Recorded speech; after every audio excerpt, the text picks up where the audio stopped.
had a chance to talk to her too much on campus, although she's been here for 11 years. Zillion years? Yeah, something like that. But as I started to put together information for the introduction, I told her a little earlier this morning I was reading everything she did, and I was just exhausted. So I don't know how she does it. Padmaja teaches here and has since 2008. She's in the psychology department as an adjunct faculty, doing full-time stuff, I'm thinking. But she also has her own website. She also has a YouTube channel that she maintains, and I went and took a look at that this morning. And some people just put up the YouTube channel. She has 43 videos and counting on it. So, you're seeing what I mean about feeling tired. Plus, she's extremely busy in the community doing volunteering. She's board member. She's a judge for different. She does just so many different kinds of things. And the one presentation she did for us back in 2009 was part of the focus series, and that was communitarianism and individualism and a cross-cultural thing, which is one of Padmaja's strengths that she has. She brings that to the table, which is why we keep liking to invite her to International Institute things, because it's inclusion, it's diversity, it's the life coach, motivational speaker. I don't know where you get the energy. Thank you very much for being here and sharing your ideas and thoughts with us. I'm very excited. I brought a piece of paper to take notes. Oh, thank you. Thank you. Thank you so much. Actually, it's about us immigrants, you know. Thank you, Dr. Moore. Thank you for the nice, generous comments, and I really appreciate you all coming here, and for Globalizers for giving me this opportunity to speak to you all. Okay, it's Friday afternoon. I really appreciate you all coming in this hour. Okay, and interesting topic, right? Challenges of raising a brown kid in America. One of the audiences asked me, brown, what does the brown define? Brown is this, okay? Mostly Indian, Mexican, who are not white, not black, but in between, okay? So there are challenges which this particular community also faces. So before we get into that, before I talk about that, I just want to give a brief introduction about different cultures that are there and how we see them. So the cultures, basically, as we know, are divided into two big ones: individualistic cultures and collectivist cultures. And each of these cultures have certain constructs, certain antecedents, certain values, certain beliefs. So culture itself is defined by the values, traditions, attitudes, so on and so forth, shared by a group. So in an individualistic culture, you see that there is more independence, there is more freedom for expression.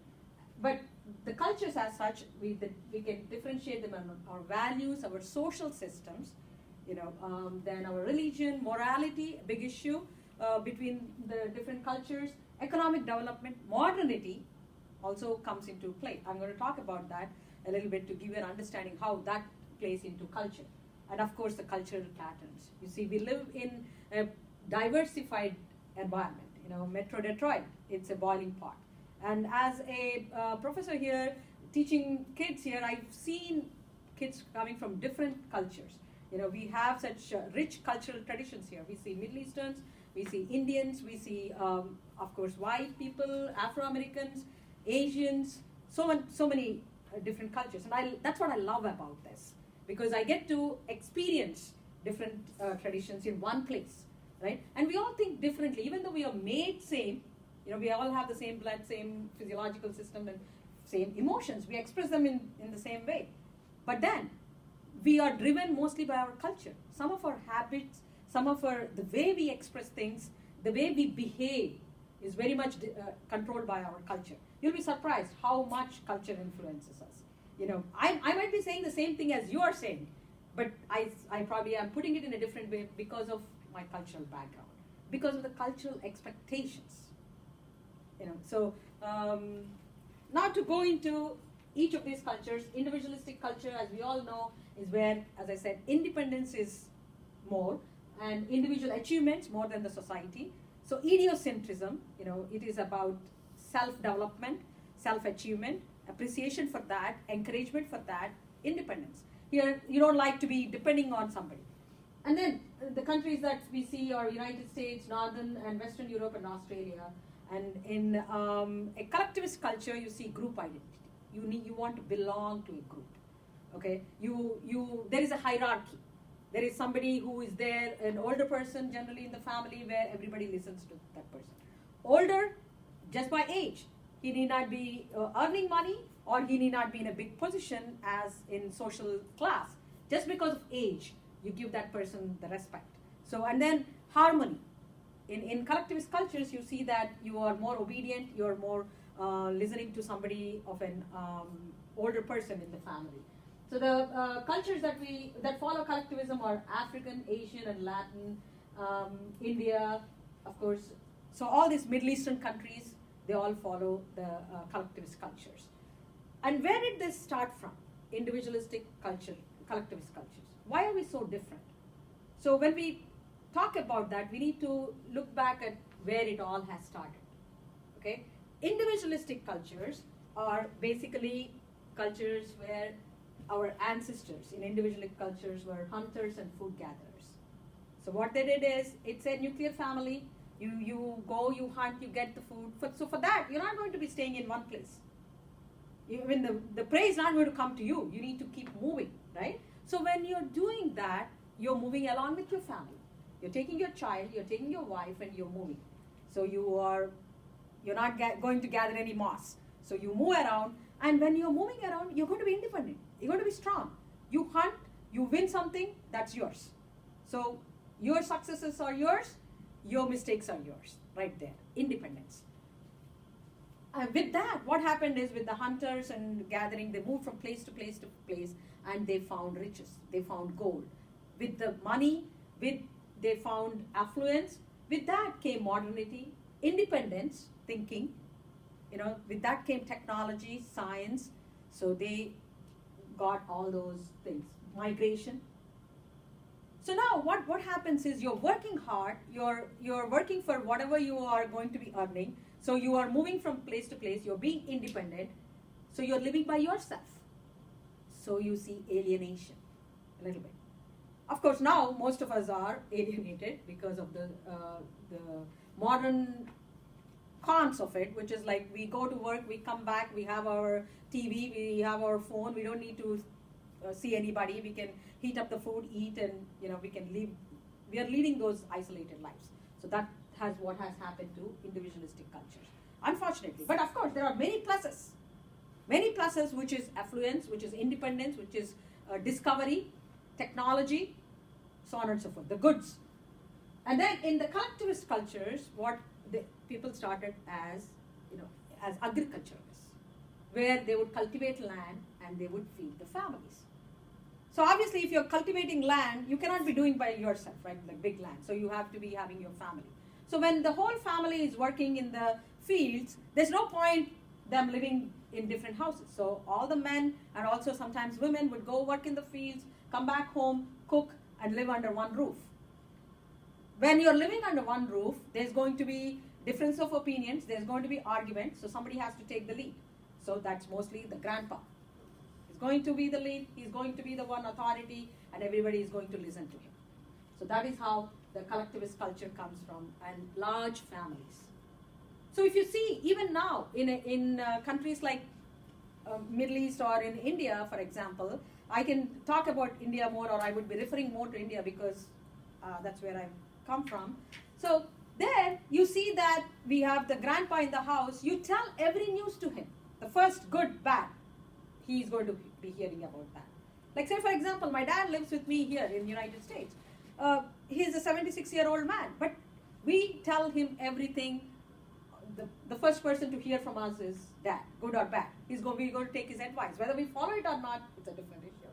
But we are going to be, he's going to be clued in to everything, including children's admission, the money we earn, how we spend, so on and so forth. Of course, the good ones, we don't want to scare him by telling the negatives, right? So that is collectivist family. It's not only me. It's not only me. Everybody in a collectivist family does that. Can I ask a question? Sure, definitely. When you compare the individual and collectivism, like 50 or 100 years ago, Right. wasn't it the same, more collectivistic in Western cultures as well? Yes, definitely. There are some collectivist Western cultures too. You know. No, I'm saying Right. like what, not 100 years ago here in America, the families were living together too. Right. You know, Mhm. in Europe, the Right. families were all living together too. Right. You know, so that has changed over time. Mm-hmm. So would you consider them like 100 years ago still individualistic or still collectivistic? Collectivists. Huh? You know, they started as collectivists, but they became individualistic. That's what I'm Yes. talking about. Okay. And why did they become individualistic? That is a big question. Like say for example, I am a collectivist person. I brought my children here or I gave birth to my children here. Now what are they? Are they going to be individualistic? Are they going to be collectivist? That's the point. That's the point where we are going to. Because they're always in this dilemma. What do I follow? Do I follow my peers or do I follow what my parents are saying at home? And that is the real dilemma. And that's a conflict also for children. A definite conflict. And then they not only have to adjust into the cultural, the language, the food, the selection of a spouse. What do? Who do I satisfy? Myself or my parents? Right? So that struggle is always there and that adds in immense amount of stress.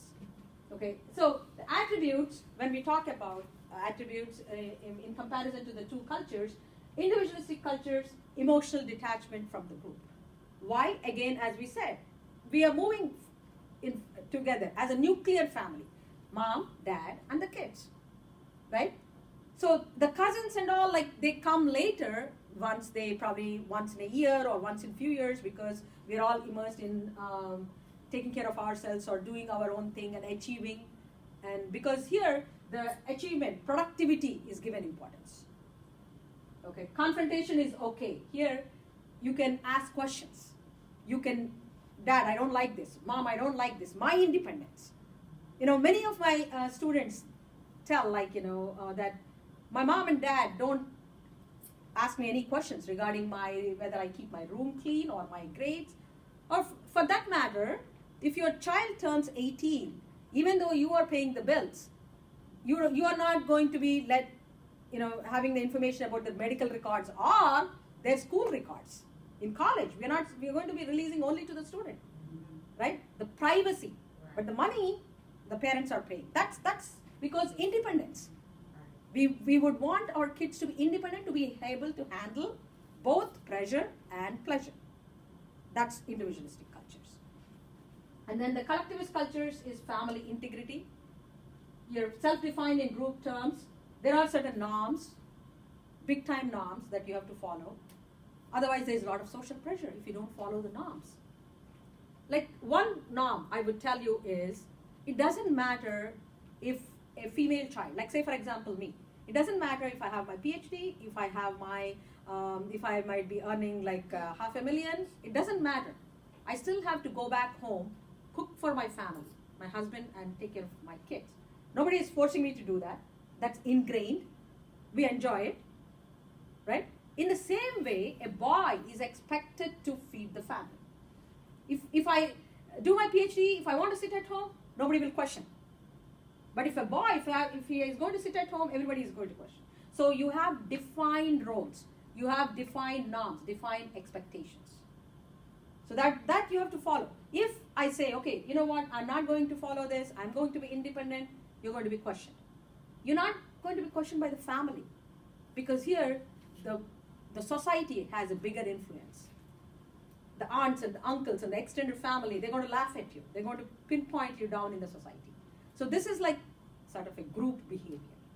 It's also how you define family. Exactly. You know, family in India is the cousins and everybody. Here it's usually the nuclear family. Exactly. When we talk about family. Right. Mm-hmm.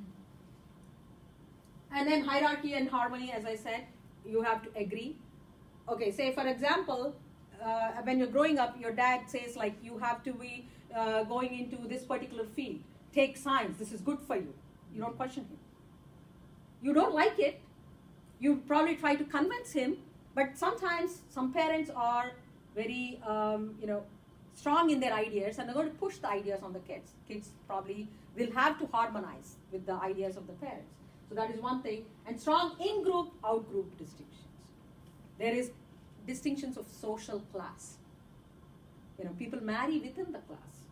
People mingle within the class because ideas are same. They follow the same norms. Okay? So these differences are very obvious. So I'm also going to talk a little bit about the communication styles here because we're going to be talking about how mother and daughter communicate.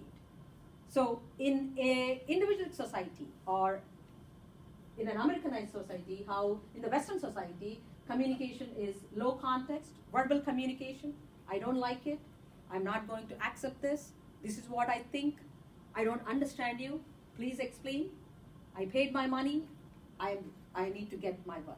So they have these set rules, and they're not scared to express their opinions, right? Which is right. Like say, for example, I'll give you a small example here. When I started my PhD in Wayne State, Dr. Bosch was my advisor. So initially in the first month, I would agree to everything he would say. He would say, Padmaja, do this, yes. Padmaja, do that, yes. So after a month, he asked me, Padmaja, why do you agree to everything I say? He was challenging you. Yeah. So I said, that's what I'm supposed to do. I'm not supposed to question my advisor. Your teacher is like God next to your parent. So you're not. He said, no. You're living in America. You have to use your brain. You have to ask questions. Don't be scared. Okay. So that is the difference between the American style versus the Indian style. I knew sometimes I could say or I could contribute, but I was scared. I had to just listen to him. They get to the point. They say what they mean and mean what they say. So cut and dry is what they are.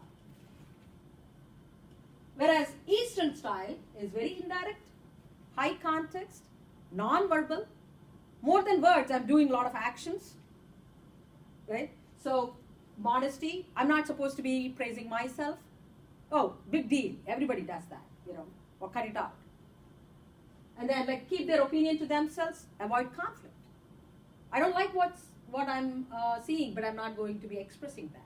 They will never talk against the boss, especially managers, because they don't want to jeopardize. And even at home, you're not answering your dad, you're not answering your mom. You not necessarily you're liking what they're saying, but you're not supposed to. You'll be grounded. How about your husband? Well, that's a different story. Yeah. Yeah. You are not, technically we are not supposed to be answering our husbands too, because in India what they do is, or in these societies, generally the husband is older. The reason they get an older husband into this marriage situation where the girl is younger, because the older person is supposed to guide, take care of the family, and she's supposed to be listening, and she's supposed to be taking care of being a subordinate, so that there is a balance, so there is no conflict. Okay, and also what happens is, and you are living in a social situation with the husband, you also have the mother-in-law, the father-in-law figures. So there are 3 in row before the point gets to you. Right? Now situations have changed. People even though they're living in collectivist societies, they are voicing their opinions. And it is smart only when you take the opinions, but that is individual cases now. We have to go by case. But if you ask me the book example, can you answer your husband in an Indian family setting? No. He's the boss. Right. With your permission. Right? With the wife's permission. Husband is the boss with the wife's permission. So attachment studies, I'm slowly moving into the attachment. Ainsworth is a big scientist, where they did a lot of studies on attachment. Here, I want you to look at this data here. I just want to draw your attention to the secure attachment and avoidant attachment and insecure attachment. So when you look at the data, I summarized it here. German parents rear their children to be independent, non-clingy, who do not make demands on their parents but obey their commands, which is good. They're making them independent. Okay? So they like their kids to be away. They like their kids to be doing their thing. They don't want to be clingy. So that these kids become secure and be And some Israeli children do not feel anxious when their parents leave, but get distressed when left alone with the strangers. So here, if you look at the Israeli kids, they're insecure, resistant. They're securely attached to the mothers. So they let the mothers go, but they are not comfortable with strangers around. But the point I want to draw, the reason I showed this data is, secure attachment is seen in countries like Great Britain, Sweden, where the attachment between the mother and the child is strong. So the child then later goes on to develop secure. If there is insecure attachment in Germany, insecure avoidant, and then insecure resistant in Israeli group. So the bottom line here is, it doesn't matter which culture you're coming from. Israeli is a collectivist society and a little bit of individualistic society in Germany, but you see that the pattern changes depending upon the bonding, the attachment with the mother. So attachment is a big deal, how we develop our attachments with our parents, and that draws to our parenting styles. 3 main parenting styles: authoritarian, permissive, authoritative. It doesn't matter which culture we are coming from here now. You could be individualistic culture, but then you, in previous times, in 60s, 50s, all our parents were authoritarian. What I say goes, no answering back. Dad is the boss. He is going to earn the money, he's going to get it, he is going to give the money to the wife, wife is going to run the house. Children are not supposed to be answering back. That is how my parents have been brought up, that is how your parents have been brought up, authoritarian. No questioning that, right? You agree to that? Yeah. So, permissive is like, now the child has more control. The children are taking control because the parents are lenient. Sometimes here what happens is, when there is, what I observed is, when mom and dad are not getting along, or there is some conflict between them, or there is more divorce, the mom and dad are preoccupied in their own achievements or in their own life. The children generally, or the style that is adapted is permissive style. Or I suffered when I was growing up. I didn't have much comforts when I was growing up, so I don't want my children to go through that, so permissive parenting. Or I had my children with a lot of struggle. I went through IVF, I spent so much money, so I'm going to let my child be the prince, permissive parenting. And of course, if that turns back, the permissive parenting is going to be leading to wrong consequences later. Because the child will learn to manipulate the parent. And then the good one, authoritative, where there is give and take. There are rules, there are certain expectations, but then the children are allowed to give in to these rules, have a conversation. I don't like this, mom, I like this, mom, can we change? Can we mutually agree on something? So authoritative is a very healthy type of parenting. But in some cultures, we still see authoritarian parenting. We're going to go into that, which is going to be interesting. So obviously there are many studies which have looked into parenting. And one big study is by Martin and McCoby, where they looked at responsiveness and demandingness. How responsive is the parent and how demanding is the parent towards the child. Okay? Responsive meaning, when the child needs something, how am I responding? Am I showing interest? Am I showing interest in the studies? Okay, am I clued into what's going on into their life? That is responsiveness. Versus demandingness. Telling them what I expect. Expecting them to follow these rules. Showing them that you are unhappy with how the progress is going on. Demandingness. You have to meet these demands to be happy with the relationship, right? So responsiveness and demandingness. With that, you see that there are 6 different styles. Authoritarian, permissive, authoritative, ethnic minority. What's that? Ethnic minority is us, like, the cultural immigrants who come. I'm going to show you some data on that. Ethnic minority, indifferent and inconsistent. So I would like to focus more on authoritarian, authoritative, ethnic minority parenting, because when we talk about the parenting, we are talking about not only white kids, Afro-American kids who are born and brought up here. When we talk about brown kids, we are not only talking about brown kids raised in India or raised in their own countries versus kids who are raised here. So there is a different dynamic to this, right?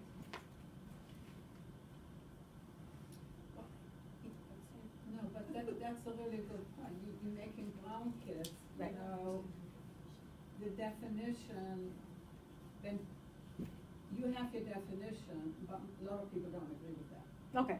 You know, like she was just saying, her kids was saying brown kids. You have some African American that are very light, that may be even lighter than you, but they just still consider themselves Black Americans. They're right? black, yeah. They're still black. Right. So it's really when when you start talking about it, you don't know where people's brain goes because everybody's a different definition. Right. But then when you say Afro-American and a white mix, they are lighter because of, you have to look at their ancestry. So that's why they're called as Afro-American, Asian American. That's more the right definition. I was just telling her, I always brought up my kids, we lived in Novi, Northville, I guess, when Right. they were younger. Mm-hmm. And they were always said, you're the brown kids. And Right. so, unfortunately, or whatever, it would say, well, I'm the only brown kid in the class. Right. My daughter would say, finally, every week I would say, you got a new kid? Yes. And then she would say, yes, a brown kid. And I'm like, oh, they look like us. Right. Then I met the parents, they look like you. Right. They my best friends. Right. But it was like, the definition, my definition of brown was like they had some brown in their skin, and hers was like exactly the same thing. But Right. I thought brown meant black. Right. And Yeah. she meant brown meant brown. Welcome to globalization. When you were raised, you were called Black American, right? African American. I was raised on Air Force bases, and white people would tell you you were black, and my family probably didn't say anything. I mean, we didn't have that discussion to the color. Well, you that's know. interesting though. Yeah. That's interesting. Yeah. So I would say the color palette has changed over a period of time. That's Right? Yeah. Yeah, that's because globalization, as I was saying, people from different countries are coming in. Now we see different shades. Yes. Right, because when you said ethnic minority, I thought everybody was inclusive that was not considered white. Yeah. Right. Yeah. That's what I thought too. Yeah. So now, in individual society, parenting fosters open, intimate, mutually satisfying parent-adolescent conversation. Hugging is allowed, patting is allowed, kissing, praising the child. That's a very important aspect. Good job. You did the poop in the potty. Good job. You get a trophy. No, I'm not joking, but this praise has become an entitlement now. In America. In America. It doesn't matter which culture Not we are in in. Germany. Yeah, not in Germany. Not in India either. Okay? I'm going to go there. Here, what we observe is the child gets a trophy even just for attending your ballet classes. You're paying the fees, so just give the trophy to the kid. It doesn't matter if they aced the class, if they've attended 80%, 60%, doesn't matter. Give them the trophy. So what is the kid getting used to here? Those reinforcement 24/7. It doesn't matter how they perform. It doesn't matter the quality. All we are doing is we are pampering their egos. We are making them entitled for this reinforcement. So now the kid thinks that he needs all this adulation for even just for existing. Forget about going to school. Forget about performance. There's some adults like that too. Adults, these children have grown up to be adults, so that's why we have them like that. Right? So, and that has become a problem because they can't stay in jobs, they can't, maintain their job profiles, or they don't want to work hard. Everything has to be handed over easy. Yeah. So that is the problem. So now, in collectivist societies, parent-child relationships are more on obedience, monitoring, mentoring. Okay. So coming back to the praise in collectivist societies. Okay, well, I am paying your bills, I'm sending you to school, I'm packing your lunch boxes. All you need to do is go, perform, and come. And I want you to perform in the 90% rank. Can't you even do that? And if you get an 80, 70%, big deal. The neighbor's son has got 90%. The comparison is very high. The expectations are very high. If you're in China, that's exactly what it is. That's all in the collectivist society countries. You'll see that in India. You'll see that in Singapore. In Asian countries. So much so that the children are driven into depression because the parents are over comparing. Pushing them too hard. Suicides. Yeah, because they want that A all the time. We are not training our kids with their talent. We are just training the kids to be money-making machines, which is bad, right? So there are pros and cons in every culture. We have to take the goods and we have to leave the bads. So again, monitoring and mentoring. I'm going to monitor. Here, mostly you see that collectivist societies, if you see, the moms are generally housewives. If the mom is busy, there is a grandmother in the house, there is a grandfather in the house, observing, taking care of the children, which is very good while they were growing up, while they were very young, right? When mom and dad went to work, there is a constant daycare provider in the house, a nanny kind of thing, which is good for the older population too, because they are contributing to the family, they are helping each other, so they are living with their grandchildren, there is mutual exchange, so there is continuous monitoring. With the monitoring comes mentoring. We're going to nitpick. I'm going to see how much lunch you ate, what is your grade, So that is mentoring and monitoring, which is high in the collectivist societies. Chinese immigrant mothers are authoritarian parenting more than European American mothers. Similarly, mothers in India use authoritarian parenting. Don't answer back. Eat what I gave you. Go to your room and study. Your friend has come. Tell them that you're not going to be playing because you did not finish your work. Okay? So that is authoritarian parenting. You don't answer back. If mom and dad say you can't go out of the house, you cannot. And it doesn't stop at 18. It will go until you're married. Okay? So when I was growing up as a teenager with relationship with the mom, I did not agree with everything mom said or with dad said. We did have conflicts, but I could not walk out of the house. I had to depend on dad and mom. If I had a problem getting along with mom and dad, grandmom would step in and say, that's not how we behave, or I know you don't like this, but things will get better, or try to mediate the conversation. A truce has to be made. So you don't answer back to your parents. You're unhappy, upset, you'll cry, you'll scream, but you cannot talk back. You cannot use bad words. So there are certain rules and regulations and certain norms. And even now, mothers in India are very authoritarian. You cannot have a boyfriend.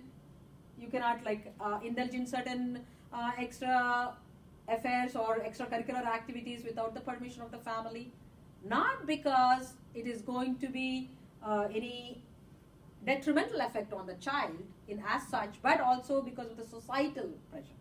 What will other people think? It's not acceptable, right? So that, and usage of authoritarian parenting is consistent with Hindu values of respect. Obviously, Hindu mythology is all around, Hindu religion. You have gods who have followed their parents, and so you have to be like that. You're named after that god. Live like that. Which is helpful. What it teaches the child is obedience, focus, so that they can achieve their goals, less distractions. When you're very young, your hormones are working, you don't know what you're doing, you can't pick right from the wrong. So here, when the parents are helping you, directing you, mentoring you, there is more scope of success and achievement and less distraction. Okay? So,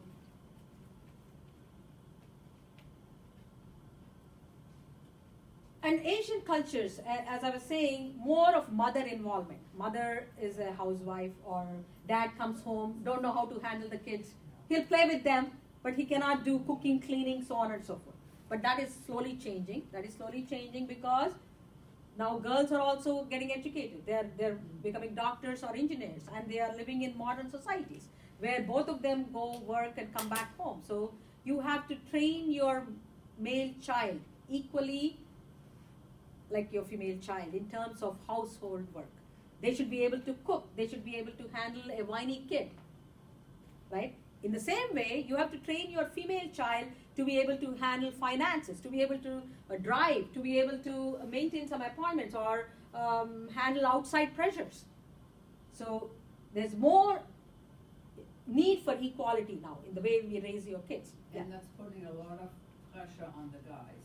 Pressure on the guys. And the ladies too. It's like that I'm talking more about China now, where the fellas saying, the girls are the one in an apartment, the one that I have a house, because again, like you said, they're educated, they want more too, so it's very difficult to find somebody compatible. Right, exactly, somebody compatible.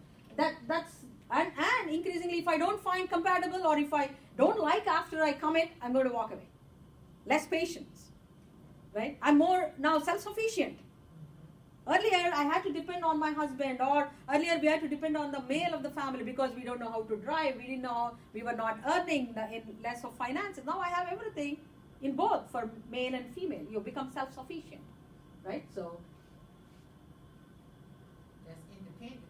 that's independence. See, now we are moving slowly. If modernization will make you more independent. And it's a conflict, and also, like you said, for the child, now the parents are getting older, the Asian cultures are expected to take care of the elderly parents. Right. And even in China, though, they made a law that you have to take care of your parents. Right. Because even in a nursing home, there was a law, something, they had to visit their parents in a nursing home because they wasn't really good. Right. But it's a good thing. Don't you think it's a good thing that we have to take care of our parents? I think it's a good thing. It's a mutually good thing in a way that my parents are helping me raise my kids, and I'm going to take care of my parents in I return. think different. Pardon? That's only if your parents took care of you. Right. See, yes. That's true. That's Yeah. true. So, but in collectivist cultures, it's a norm. It's a norm. You have to do it. Otherwise, your society is going to question you. Not only your parents, but there's a lot of societal pressure to harmonize. So now, with that background information, I did a brief study. I collected some pilot data where I studied two groups, white American kids and Indian kids. There's a lot of research on Asian kids, but I wanted to look at Indian kids in specific. Most of this research, when they do collectivist cultures, they do South Asian kids. Mostly you see China or Middle Eastern. There are very few cases where they looked at Indian kids. So this study was very personal to me because I'm raising two teenage daughters. Yeah, go ahead. So why didn't you include African American with white kids and the other Asian population with Indian kids?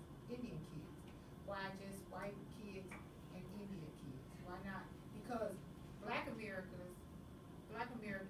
Americans have assimilated the white culture. Am I right? So why, or I don't know about Asians. So why didn't you? Afro-American cultures are collectivist cultures. Period. If they have acclimatized or not, that's a different thing. But they are collectivist cultures. In many ways, you are matriarchal. Your mom make rules in the house. So, and I had to start somewhere. And I had to start somewhere. And more, as I said, this was personal to me because I am raising two brown kids here, and I had two specimens in the house.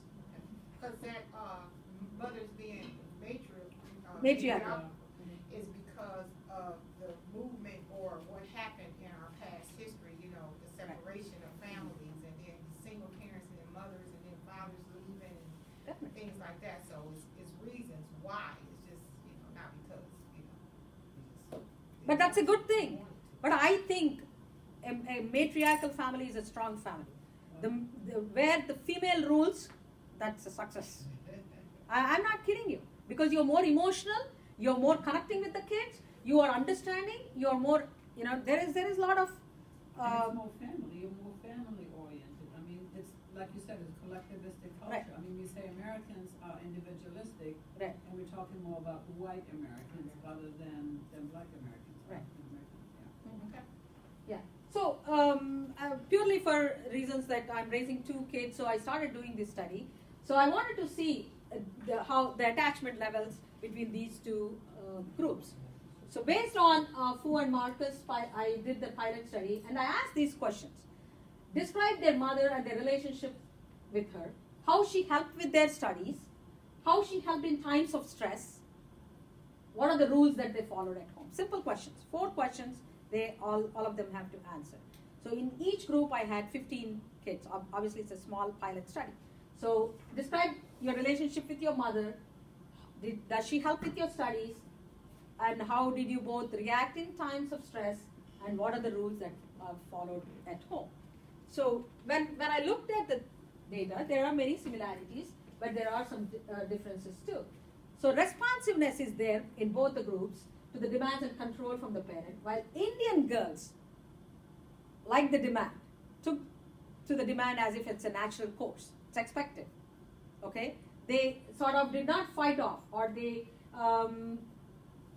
did not argue, or did not see it as a conflict, whereas white girls did not like the demandingness. They liked the independence. They would get offended if their mother asked them more questions or put restrictions on them or made demands on them. Okay? So that was one. And the major difference was American girls needed more independence, and they did not have to inform their mothers about their progress. So, for example, they go to school, they go to college, or once they are teenagers, mom is going to ask them, how are you doing in school? They said, I'm doing fine. Okay, that's about it.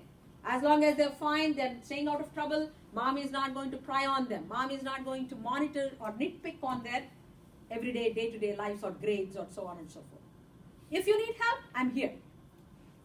Okay? I'm here to help. We're going to talk, we're going to be responsive to each other, that's there. But I'm not going to be overly protective or overly monitoring you.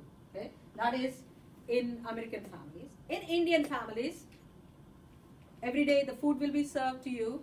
I will pack your lunch. You'll come home. Now every week probably will want to look at your grades. You step in. I'll ask you, how is school today? Did you had a science test? How did you do in that? What is the grade? What is the grade of that person or this person? Okay, that's a norm. The kids sort of like say, okay, don't talk about grades about other people, but this is what I got. I'm having trouble in school. Can you help me out? I don't know. I'm not doing well in physics or chemistry. Can you sit with me and teach me? But then you assume also that their parents have the educational background to do that. My parents, there was nothing about education. Sit your homework and that's it. Right. And the answer to your question is, most Asian immigrant parents are educated. Yeah, well, yeah. In this country you're talking. Right. In this country. This study is in this country. Yeah. Okay. Yeah. And I'm just curious, how was the sample size taken? 15. What I did was, for white American girls in my class, I just gave it to my students. And for the Indian girls who are coming from my children's friends. So that was the, basically. And the parents were all immigrants? Yes, they're all from here. They're classmates, schoolmates. Yeah. So. And a similar Stanford study showed that Asian Americans are motivated by their high-pressure mothers. They like this. The relationship with their mother, they use the mother as a role model. They were not pressurized by having a mother who was a high achiever. Maybe she was a CEO, maybe she's a doctor, maybe she's an engineer. That sort of motivated them to achieve. That because I want to make my mother happy, or I want to do better than my mother. Okay, so that sort of motivated them to do well. And Asian mothers on their children also sometimes put extra pressure. There's a lot of comparison. As I mentioned earlier, there is relative comparison or achievement when it comes to grades.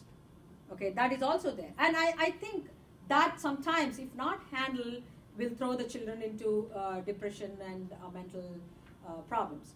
Okay, so here what I found is Indian kids, initially they don't like their mom's demandingness or monitoring. They sort of separate themselves emotionally. Okay, but then when mom sort of distances herself, They don't like it. They sort of miss it. They want her monitoring. You see? So it is somehow ingrained in their development to have that monitoring. So there's a struggle here. I want my mom to monitor, but I want her to monitor only in the way I want her to. And it takes few years to find that balance, and they do find it.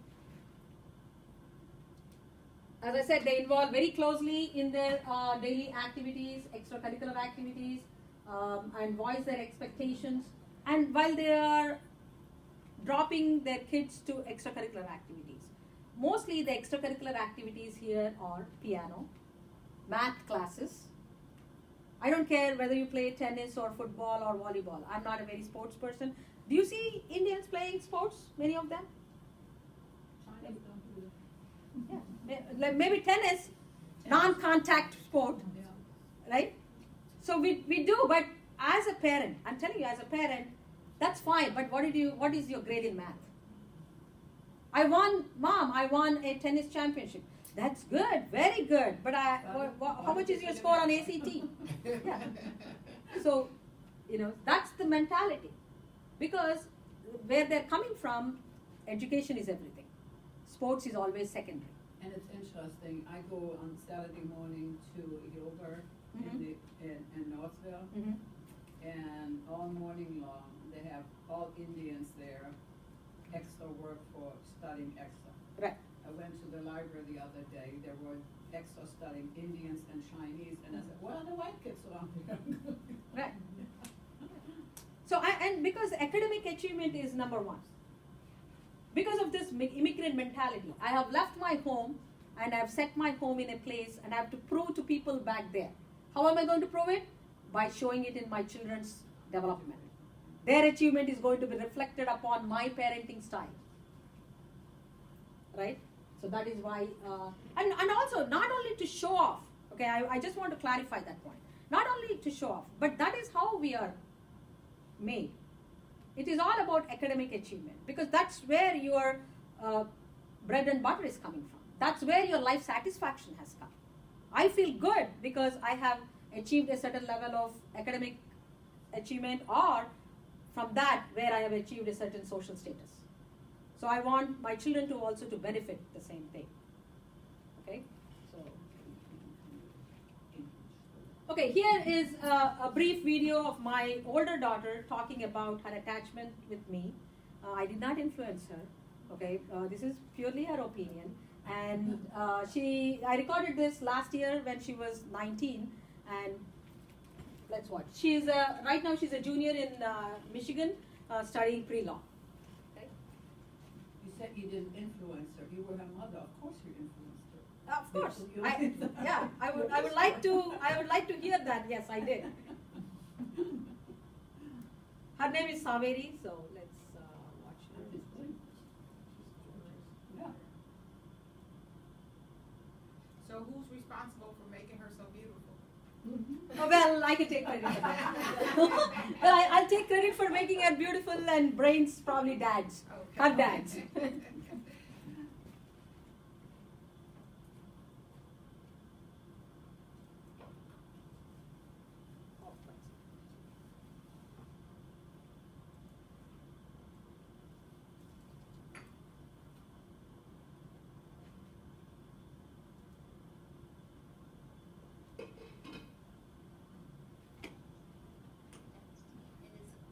That I'm an Indian and I'm a female. And a large part of my identity is the fact that I'm an Indian and I'm a female. And I feel like I, as a first generation Indian female in America, face a lot of unique struggles. And I believe that my healthy relationship with my mother definitely helps me figure out myself, my identity, and solutions to struggles that I face on a daily basis. I definitely think that I refer to my mom for advice. She's obviously my caretaker, but beyond that, she's also one of my best friends and my closest confidants. And I think that my relationship with her is a testament to not only how she was raised, but how she wants to raise me. I feel as though she allows me to ask her for advice, but she also doesn't make sure that I follow through on her advice. It is okay for me, I feel, to waver from her advice and to take her advice only as advice instead of a requirement to act in a particular way.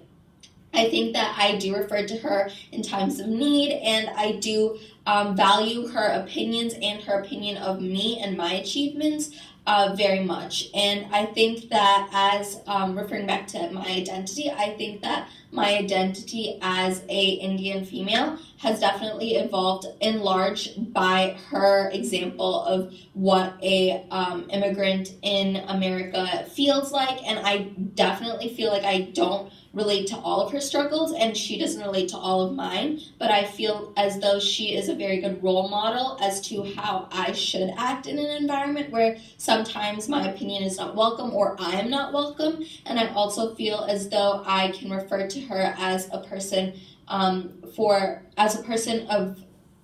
not only empowerment, but as a person of color living in an environment, frankly speaking, post-2016 election. And I feel as though she is definitely my rock and my pillar in a lot of the cultural, religious, and just social decisions that I make in my life. And I am very lucky to have her as a role model, and I think I can hopefully speak for a lot of at least South Asian families and daughters when I say that we look to our mothers as a large role model and as kind of our example of how we should be in America and how we should act. And although sometimes we do differ as far as actions go and opinions go, I feel as though they are that starting point for us from which we can build our own self in America. Good job, Mom. Thank you. Thank you. Thank you. Now, does your younger daughter feel the same way? Yes, she does. She does. Hopefully, but she's camera shy. She said, no, you don't have to put that on the tape. I asked both of them to speak, and my younger one actually has a sense of humor, so I wanted her to speak, and she said, no, you don't want me to be speaking about you on tape. That's a risk you're taking. So how do I take this study further? Obviously, add more data. 15 is not enough, so we need to add more data. And also, many of my friends have asked, like, yeah, you're looking at mother-daughter. We want you to also look at mother-son or father-daughter and father-son relationship. Father-daughter, I see that every day with my husband handling 2 teenage daughters. That's a whole different story. Okay? There is suddenly when the daughters turn an adolescent or a teenage years, there is this rift with dad. They just go head on head with him for everything. A lot of arguments, a lot of discussions, not agreeing, dad don't preach, why does he do this? And the dad doesn't stop. He will embarrass them in front of their friends, just by complimenting. You say, hi, good morning, honey, they're going to be offended. Dad, don't do this. Don't come near us, or, kind of thing. With the mother, they are a little bit okay in terms of expression. Because dads have bigger expectations, I think, in terms of expectations from their teenage daughters. And of course, even love. Dads are more expressive, which girls don't like at that age. Because girls suddenly go into a shell. They don't want to be too expressive in terms of their words or physical exhibition. Okay? So that is a different story, different study altogether. So in conclusion, I would want to say that it's a beautiful experience raising teenage daughters in anywhere. And I'm enjoying raising my daughters here. They are my best friends, and those 2 are my 2 PhDs. So I'm proud of them, and I definitely think that mothers who are raising their kids in United States see their children as their best friends, because they leave their families back in India. They have their friends here, but the children are everything. They put their energies into them. They put their money. They put their time. They put their love. And they're ready to give back to them. They're ready not only to raise the children, but they're ready to take care of the grandkids too, right? So the That's all I have. I got a question though. Sure. How many generations do you think it's going to take before your kids become more individualistic and not think of themselves as being in a collective society? Good question. Good question. And I think it will never change. They will always have some blood in them. That's the power of genes. See, what the genetics says is, over a period of time, if you keep doing this, your genes get manipulated. You know, if I live here and keep on doing it, I may not be eating so much of spice. Slowly, I will start eating blander food, and my body cannot take any more spice if I eat only bland food, right? In the same way, you will never not have your collectivist culture around. Your mom is there, your dad is there, and somehow you eat that food, your genetic material has changed. So you will be carrying that. And that is the power of genes. You know, we are going to be a mom and dad and our culture, we're going to carry that forever. And we should be proud of that. Right? But see, that's the same question also with black. You know, because as you were asking the question, you still are collective society within the larger individualistic society. In my program, I usually say too, America is probably one of the most individualistic countries globally. But if you look at the groups inside, like African American, Indian American,